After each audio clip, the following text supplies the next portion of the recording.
नमस्कार। इस वीडियो में मैं सुभद्रा कुमारी चौहान की काव्यगत विशेषताओं पर प्रकाश डालूंगा। राष्ट्रीय सांस्कृतिक चेतना के रचनाकारों में सुभद्रा कुमारी चौहान का एक महत्वपूर्ण स्थान है। ये राष्ट्रीय आंदोलन और सामाजिक कार्यों में हमेशा रुचि लेती रहीं और जीवन के अंतिम दिनों में सक्रिय राजनीति में भी आईं। इनका व्यक्तिगत जीवन यद्यपि सुव्यवस्थित नहीं था, किंतु फिर भी बौद्धिक जीवन अतीव क्रांतिकारी रहा। इनकी कविताओं में राष्ट्रीय चेतना की ओजस्विता और वीर भावों की तेजस्विता दोनों दिखाई देती हैं। वीर रस से ओतप्रोत इनकी कविताएं, जो कि काफी लोकप्रिय भी रहीं, उनमें झांसी की रानी सबसे महत्वपूर्ण कविता है। बिखरे मोती और मुकुल आदि इनकी अन्य रचनाएं हैं। काव्यगत भाव पक्ष इनका जितना महनीय और राष्ट्रीय भावनाओं पर आधारित है, उतना ही सरल और सुबोध इनका कला पक्ष भी है। ओज और प्रसाद गुणों से मंडित इनकी भाषा भावों के संप्रेषण में पूर्ण रूप से सफल रही है। राष्ट्रीय काव्यधारा की महिला प्रतिनिधि कवित्री के रूप में ये जानी जाती हैं और इनका रचनात्मक कार्य तेजस्वी, अतीव ओजस्वी और राष्ट्रीय चेतना से मंडित हमें दिखाई पड़ता है। देश प्रेम के अलावा इन्होंने कुछ ऐसे विषयों पर भी कविताएं लिखी जिन्हें दूसरे कवि छू भी नहीं पाए। राष्ट्रीय चेतना के उद्गार इनकी कविता में दिखाई पड़ते हैं। राष्ट्रीय चेतना को लक्ष्य करते हुए देशभक्त बलिदानी वीरों के त्याग और उत्सर्ग का ओजस्वी चित्रण ये करती हैं। एक और प्राचीन भारतीय ललनाओं के शौर्य की याद दिलाने वाली कर्मठ महिलाओं के चरित्र पर इन्होंने अपनी लेखनी चलाई, तो दूसरी तरफ स्वतंत्रता सेनानियों को लक्ष्य करते हुए प्रेरणादायी गीतों की रचना भी की। झांसी की रानी कविता से मैं कुछ पंक्तियां आपके सामने रखता हूं। सिंहासन हिल उठे, राजवंशों ने भ्रिकुटी तानी थी, बूढ़े भारत में भी आई फिर से नई जवानी थी, गुमी हुई आजादी की कीमत सबने पहचानी थी, दूर फिरंगी को करने की कीमत सबने पहचानी थी, बूंदे ले हर बोलों के मुंह हमने सुनी कहानी थी, खूब लड़ी मर्दानी वो तो झांसी वाली रानी थी।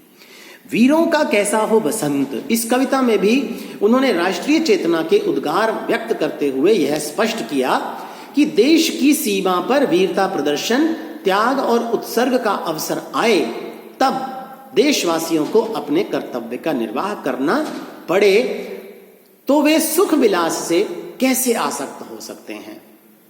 वे कहते हैं कि भूषण अथवा कवि चंद नहीं, बिजली भर दे वह छंद नहीं, फिर हमें बतावे कौन हंत, वीरों का कैसा हो बसंत। जलियांवाला बाग में बसंत कविता में भी सुभद्रा कुमारी चौहान ने अपने राष्ट्रीय भावों को सशक्त अभिव्यक्ति प्रदान की और शहीद देशभक्तों का श्रद्धापूर्वक स्मरण कर उनके कर्तव्य पथ का अनुसरण करने की व्यंजना की। इनकी साहित्य साधना के संस्कार इनके परिवार और परिवेश से इनको मिले। इन्होंने अपने पति के साथ भारतीय स्वतंत्रता आंदोलन में भाग लिया और जेल यात्रा भी की। उस समय में जब भारतीय महिलाएं पर्दे में रहती थीं, तब इन्होंने नेतृत्व करते हुए गांधी जी के रचनात्मक कार्य में बढ़ चढ़कर सहयोग किया। यद्यपि आर्थिक दृष्टि से सुभद्रा जी का पारिवारिक जीवन समृद्ध नहीं था, आर्थिक कष्ट उन्हें घेरे रहता था, फिर भी उनमें उत्साह और उमंग की कमी नहीं थी। इनकी कविताओं ने शुष्क हृदयों में भी परम उत्साह का संचार किया, जो कि पठनीय होने के साथ साथ मननीय भी है। मैंने हंसना सीखा है, मैं नहीं जानती रोना, मैंने हंसना सीखा है, मैं नहीं जानती रोना, बरसा करता पल पल पर मेरे जीवन में सोना। ये इनकी पंक्तियां हैं। ये बाल साहित्य की भी रचना करती थी और कोमल मधुर भावों की अभिव्यक्ति इसके माध्यम से इन्होंने दी।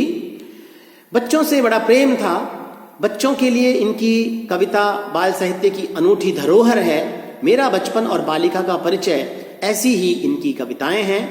नारी सुलभ वात्सल्य भाव का सुंदर समावेश इनकी इन कविताओं में हुआ है।